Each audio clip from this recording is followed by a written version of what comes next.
Hi రైతు మిత్రులారా, ఇప్పుడు మనము వరిలో మూడో స్ప్రే గురించి తెలుసుకుందాం.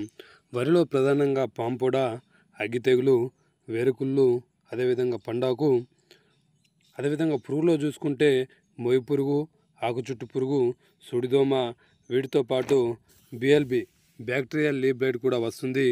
వీటన్నిటికీ పరిష్కారం మా దొణుకవారి మందులు స్ప్రే చేయవచ్చు. వరిలో ప్రధానంగా వచ్చే పాంపొడ, అగ్గి తెగులు, వేరుకుళ్ళు తెగులు నివారణకు మా దణుకవారి గొడివా సూపర్. అందులో అజాక్సిస్ట్రోబిన్ 18.2%, అదేవిధంగా డైఫెనోకొనజోల్ 11.4% ఎస్సి రూపంలో ఉంటుంది. ఎస్సి అనగా సస్పెన్షన్ కాన్సన్ట్రేషన్. ఇది ఒక ఎకరానికి 200 చొప్పున స్ప్రే చేసుకుంటే ఇప్పుడు చెప్పిన తెగులు కంట్రోల్ అవుతూ దిగుబడి పెరుగుతుంది. గొడివ సూపర్ స్ప్రే చేసుకుంటే పోటాకు పచ్చగా వచ్చి చివరి గింజ వరకు పాలు పోసుకుంటాయి.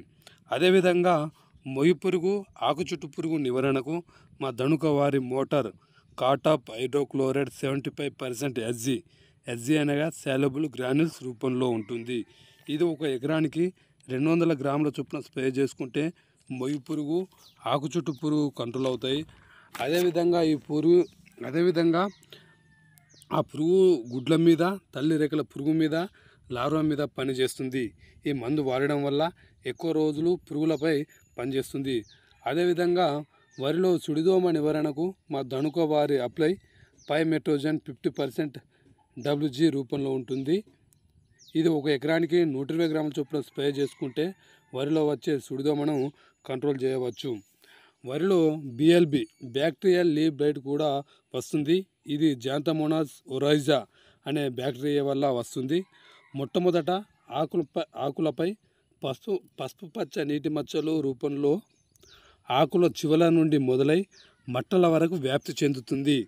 ఉదయం వేళలో ఈ మచ్చలపై పచ్చని జిగురు వంటి పదార్థం వెలువడి ఎండకు గట్టిపడి పొలంలో నీటిపై రాలి వీటి ద్వారా తెగులు సోకని మొక్కలకు వ్యాపిస్తాయి. వెన్నువేసే దశలో ఈ తెగులు ఆశించిన మొక్కల్లో కొన్ని వెన్నులే బయటకు వచ్చి గింజలు తాలుగా మారుతాయి. గాలివాన పడినప్పుడు, మంచు కురిసినప్పుడు, ఉష్ణోగ్రతలు 22 డిగ్రీల నుండి 26 డిగ్రీల సెంటీగ్రేడ్ ఉన్నప్పుడు, యూరియా ఎక్కువగా వాడినప్పుడు ఈ తెగులు తీవ్రమవుతుంది.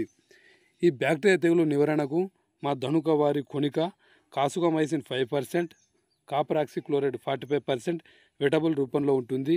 ఇదైతే ఒక ఎకరానికి 150 గ్రాముల చొప్పున స్ప్రే చేసుకుంటే మనకు వరిలో తెగులు కంట్రోల్ అవుతూ అధిక దిగుబడి సాధించవచ్చు.